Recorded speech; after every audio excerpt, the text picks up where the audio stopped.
या सगळ्या अनुषंगाने वर्सोवा म्हाडा कॉलनीतील कपिल शर्माच्या ऑफिसमध्ये माझा जाऊन पोहोचला आणि तिथला आढावा आपण आता बघणार आहोत आमच्या प्रतिनिधीने घेतलेला।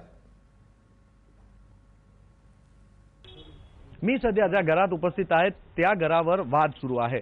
कपिल शर्माचा हा घर आहे, ज्या घरावर कपिल शर्मा यांनी दावा केला आहे की पालिकाचे जे अधिकारी आहेत ते घूस मागतायत, पैसे मागतायत।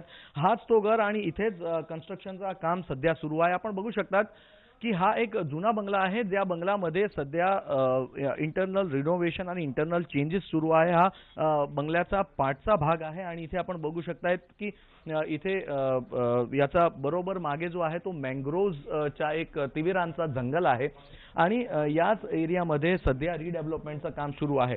नेमकी कपिल शर्मा इथे कमर्शियल प्रॉपर्टी बनवत आहेत असा एक प्राथमिक अंदाज आहे, कारण ज्या प्रकारे हा कन्स्ट्रक्शन आपण बघू शकताय त्या प्रकारे आपल्याला असं कळतंय की हा जो पूर्ण प्लॉट आहे तो रेसिडेन्शियल आहे आणि इथे कमर्शियल ॲक्टिव्हिटीज सध्या सुरू आहे।